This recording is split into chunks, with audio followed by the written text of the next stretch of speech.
वह दस्तक नहीं देता, वह किसी बुलावे का इंतजार नहीं करता और वह कभी खाली हाथ नहीं जाता। पश्चिम में वे उसे ग्रिम रीपर कहते हैं, डर का कंकाल। लेकिन भारत की पुरानी समझ में मौत कोई राक्षस नहीं है, वह एक राजा है।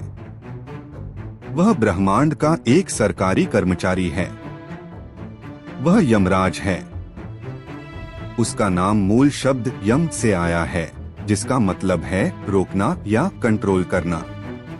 लेकिन उसका सबसे जरूरी टाइटल धर्मराज है, न्याय का देवता। मौत का देवता न्याय का देवता भी क्यों है? क्योंकि सिर्फ मौत के समय ही इंसान की जिंदगी का पूरा सच सामने आता है। उसकी अदालत में आपके लिए झूठ बोलने के लिए कोई वकील नहीं होता, आपको बचाने के लिए कोई रिश्वत नहीं होती। सिर्फ आपके कर्मों का कच्चा, बिना फिल्टर किया हुआ रिकॉर्ड होता है। आज हम मौत के पर्दे के पार कदम रखते हैं। हम पहले इंसान की फिलॉसफी को समझने के लिए साउथ के इलाके यमलोक जाएंगे। हम जानेंगे कि उनकी भैंस को कोई क्यों नहीं रोक सकता, उनका फंदा आत्मा को क्यों बांधता है और सच्चे इंसाफ के लिए पूरी तरह से अलग होना क्यों जरूरी है। यमराज को समझने के लिए हमें यह समझना होगा कि वह कौन थे। दूसरे देवताओं के उलट जो दिव्य रूप में पैदा हुए थे, वेद हमें बताते हैं कि यम पहले इंसान थे जो मरे। वह सूर्य देव और चेतना की देवी संज्ञा के बेटे थे। अपना शरीर छोड़ने वाले पहले इंसान होने के नाते यम को एक रास्ता बनाना पड़ा। उन्हें जिंदा दुनिया से पुरखों की दुनिया तक का रास्ता खोजना था। क्योंकि वह पायनियर थे जिसने रास्ता खोजा था, इसलिए देवताओं ने उन्हें मरे हुओं पर राज करने का अधिकार दिया। वह पाथफाइंडर बन गए। इससे यमराज को एक अनोखी फिलॉसफी मिलती है। वह मौत का दर्द समझते हैं क्योंकि वह भी कभी इंसान थे। वह बेरहम नहीं हैं, वह फाराजा निभाने वाले हैं। वह कुदरत के उस जरूरी नियम को दिखाता है, जो पैदा होता है उसे मरना ही होता है। जैसे सूरज उसके पिता हर शाम ढल जाता है ताकि समय की लय बनी रहे, वैसे ही यम जीवन की लय बनाए रखने के लिए आत्मा को ले जाता है। मौत के बिना धरती का दम घुट जाएगा। इसलिए यम जीवन को खत्म करने वाला नहीं है, वह व्यवस्था बनाए रखने वाला है। सोचिए एक कोर्टरूम जो क्षितिज तक फैला हो। दीवारें खामोशी से बनी हैं। बीच में यमराज बैठे हैं, तूफानी बादल की तरह काले, आंखें लाल अंगारों की तरह जल रही हैं। लेकिन वह रिकॉर्ड रखने वाला नहीं है। उसके बगल में चित्रगुप्त बैठे हैं, जो आसमानी अकाउंटेंट हैं। चित्रगुप्त के हाथ में एक बहुत बड़ी किताब है, अग्रसंधि।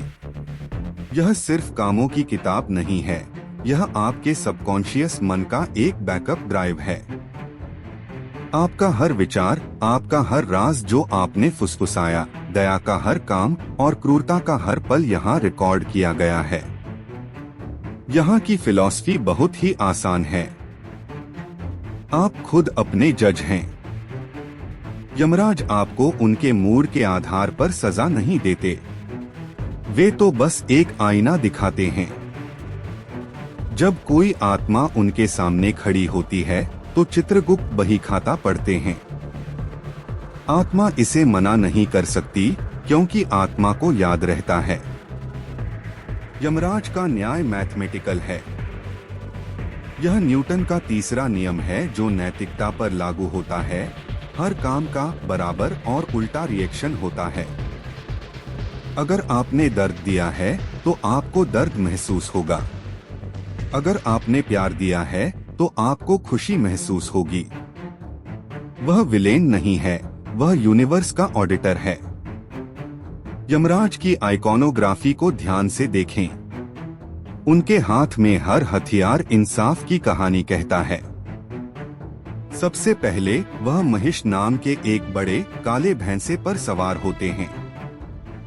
भैंस क्यों? भैंस धीमी होती है, लेकिन वह बहुत ताकतवर और जिद्दी होती है। एक बार जब भैंस किसी दिशा में चलने का फैसला कर लेती है, तो उसे रोका नहीं जा सकता। यह मौत का नेचर दिखाता है। यह धीरे धीरे आ सकती है, इसमें सालों लग सकते हैं, लेकिन एक बार जब यह हमला करना शुरू कर देती है, तो कोई दवा, कोई प्रार्थना और कोई दौलत इसे रोक नहीं सकती। इंसाफ को रोका नहीं जा सकता। उनके हाथ में पाश है, रस्सी का फंदा। फंदा गर्दन दबाने के लिए नहीं है, यह प्राण, लाइफ फोर्स को पकड़ने के लिए है। सिंबॉलिक रूप से रस्सी अटैचमेंट को दिखाती है। मौत को दर्दनाक क्या बनाता है? यह हमारे शरीर, हमारे पैसे और हमारे परिवार के प्रति हमारा अटैचमेंट है। यमराज आत्मा को अटैचमेंट के भ्रम से बाहर निकालने के लिए फंदे का इस्तेमाल करते हैं। वह असरदार तरीके से कहते हैं, यह शरीर एक किराए का घर था, तुम्हारी लीज खत्म हो गई है। उनका न्याय उन रिश्तों को तोड़ना है जो हमें दुख से बांधते हैं। यमराज सिर्फ एक जल्लाद नहीं है। सबसे मशहूर हिंदू धर्म ग्रंथों में से एक, कठोपनिषद में, वह सबसे बड़े गुरु की भूमिका निभाते हैं। कहानी नचिकेता नाम के एक छोटे लड़के की है, जो 3 दिन तक बिना खाए यमलोक के दरवाजे पर इंतजार करता रहा। लड़के के पक्के इरादे से इम्प्रेस होकर यमराज ने उसे 3 वरदान दिए। नचिकेता ने लंबी उम्र नहीं मांगी, उसने सोना नहीं मांगा, उसने पूछा मौत के बाद क्या होता है। कुछ लोग कहते हैं कि आत्मा होती है, कुछ कहते हैं कि नहीं। मुझे सच सिखाओ। यमराज ने उसे राज्यों और दिव्य महिलाओं के ऑफर देकर उसका ध्यान भटकाने की कोशिश की, लेकिन लड़के ने मना कर दिया। आखिर में यमराज मुस्कुराए। उन्हें एहसास हुआ कि यह लड़का आखिरी सच के लायक है। यमराज ने उसे सिखाया, आत्मा न तो पैदा होती है, न ही मरती है। यह रथ में सवार की तरह है। शरीर रथ है, बुद्धि ड्राइवर है और मन लगाम है। इससे यमराज का दयालु पहलू पता चलता है। उनके पास अमरता का राज है। वह हमें सिखाते हैं कि मौत शरीर के लिए सिर्फ एक भ्रम है। असली आत्मा उनकी पहुंच से बाहर है। सबसे बड़ा न्याय आत्म साक्षात्कार है। महाभारत में एक बुद्धिमान आत्मा पूछती है, दुनिया में सबसे अनोखी चीज क्या है? जवाब दिया गया है, हर दिन लोग अपने आसपास जीवों को मरते हुए देखते हैं, फिर भी जो बच जाते हैं वे ऐसे बर्ताव करते हैं जैसे वे अमर हों। यमराज इस सच के रखवाले हैं। उनकी सोच हमें डराने के लिए नहीं, बल्कि जगाने के लिए है। मौत की जानकारी के बिना जिया गया जीवन लापरवाही, अधर्म में जिया गया जीवन है। अगर आपको पता होता कि एक कॉस्मिक ऑडिटर आपकी हर हरकत पर नजर रख रहा है, तो क्या आप धोखा देते? अगर आपको यमराज से मिलने की तारीख पता होती, तो क्या आप गुस्से और नफरत में अपना समय बर्बाद करते? यमराज का न्याय अभी इसी पल शुरू होता है।